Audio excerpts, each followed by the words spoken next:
الرحیم۔ السلام علیکم، میں ہوں حکیمت اثر عدیل اور آپ کو اپنے چینل حکمت کے موتی میں خوش آمدید کہتا ہوں۔ امید کرتا ہوں کہ سارے دوست خیریت سے ہوں گے۔ اللہ پاک سب کو اپنی حفظ و امان میں رکھے، بیماریوں سے، مصیبتوں، پریشانیوں سے محفوظ رکھے۔ آج ہم بات کریں گے گنے کے جوس کے حوالے سے۔ گنے کا جوس، جس کو پاکستان کا نیشنل ڈرنک بھی کہا جاتا ہے، موسم گرما میں ہر بازار، گلی محلے میں یہ دستیاب ہوتا ہے اور ہم سب اس سستے ڈرنک کو بطور مشروب گرمی دور کرنے اور جسم کی تر و تازگی برقرار رکھنے کے لیے استعمال کرتے ہیں۔ گنے کے جوس میں قدرت نے انسان کے لیے بے شمار بیماریوں کے لیے شفا رکھی ہے۔ آج ہم اس مختصر سی ویڈیو میں چند ایک بیماریوں کے حوالے سے بات کریں گے جن کے لیے گنے کا رس انتہائی کارگر ثابت ہوتا ہے۔ پیداوار کے لحاظ سے پاکستان دنیا کا 5واں بڑا ملک ہے، جہاں سالانہ 64,000 میٹرک ٹن گنا پیدا ہوتا ہے۔ کوالٹی اور ذائقے کے حساب سے ہمارے ملک میں پیدا ہونے والا گنا دنیا کا بہترین گنا مانا جاتا ہے۔ گنے کا رس منہ کی بدبو اور دانتوں کے کیڑے کو ختم کرنے کے لیے انتہائی کارگر ثابت ہوتا ہے۔ گنے کے رس میں کیلشیم اور فاسفورس جیسے منرلز شامل ہوتے ہیں۔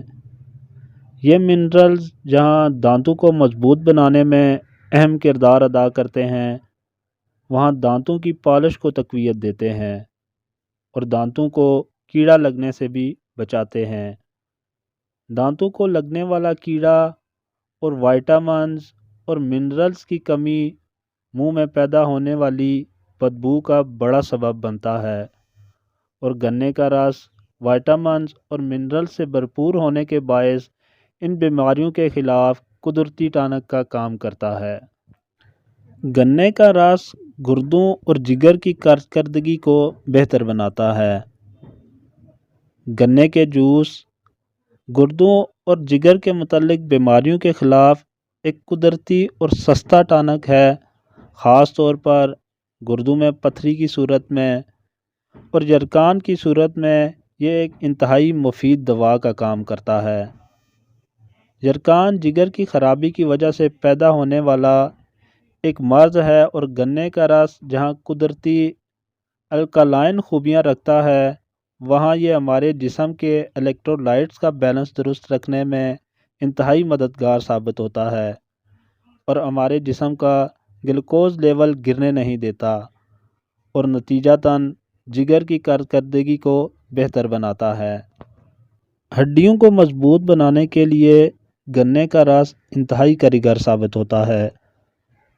گنے کے جوس میں کیلشیم کی ایک بڑی مقدار شامل ہوتی ہے اور یہ منرلز ہڈیوں اور دانتوں کے لیے انتہائی اہم، جو ان کی پرورش کے ساتھ ساتھ انہیں مضبوط اور طاقتور بناتا ہے۔ اور وہ بچے جن کا قد لمبا ہو رہا ہو، روزانہ کم از کم 1 گلاس گنے کا جوس ان کی صحت پر انتہائی اچھے اثرات مرتب کرتا ہے۔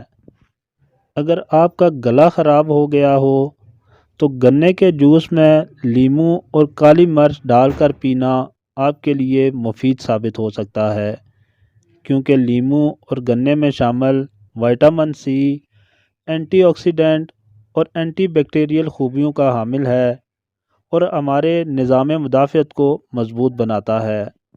ہاضمے کی خرابی کے لیے گنے کے رس جیسا سستا ٹانک آپ کو کہیں نہیں مل سکے گا۔ اگر آپ ہاضمے کی بیماری میں مبتلا ہوں تو گنے کے جوس کو اپنی خوراک کا حصہ بنائیں، کیونکہ اس میں شامل پوٹاشیم معدے کے پی ایچ لیول کو بیلنس رکھنے میں معاون ثابت ہوتی ہے اور معدے میں ہضم کرنے کی صلاحیت کو بڑھاتی ہے۔ حاملہ خواتین کو گنے کا رس ضرور استعمال کرنا چاہیے، کیونکہ گنے کے جوس میں فولک ایسڈ اور وائٹامن بی جیسے نیوٹریشن شامل ہوتے ہیں۔ یہ نیوٹریشن حاملہ خواتین کے لیے انتہائی مفید ثابت ہوتے ہیں اور انہیں زچگی میں پیدا ہونے والی دشواریوں سے محفوظ رکھنے میں مددگار ثابت ہوتے ہیں۔ اگر آپ موٹاپے کا شکار ہیں تو گنے کے رس کو ضرور اپنی خوراک کا حصہ بنائیں، کیونکہ گنے کا رس ہمارے جسم کے کولیسٹرول لیول کو تیزی سے کم کرنے کی صلاحیت رکھتا ہے، اور بڑھا ہوا کولیسٹرول موٹاپے کی ایک بڑی وجہ ہے۔ گنے کے رس میں موجود سولوبل فائبر ہماری خوراک کو جہاں ہضم کرنے میں مددگار ثابت ہوتی ہے، وہاں یہ جمی ہوئی چربی کو پگھلانے کی صلاحیت بھی رکھتی ہے۔ گنے کا رس تیز بخار کی صورت میں جسم کے درجہ حرارت کو کم کرنے کا باعث بنتا ہے۔ بخار کی صورت میں جب جسم سے پروٹین ضائع ہو رہی ہوتی ہے تو یہ رس پروٹین کو ضائع ہونے سے بچانے میں مددگار ثابت ہوتا ہے۔ اس کے علاوہ معدے کی تیزابیت کو ختم کرنے اور جسم سے فاضل مادے خارج کرنے کے لیے گنے کا رس انتہائی کارگر ثابت ہوتا ہے۔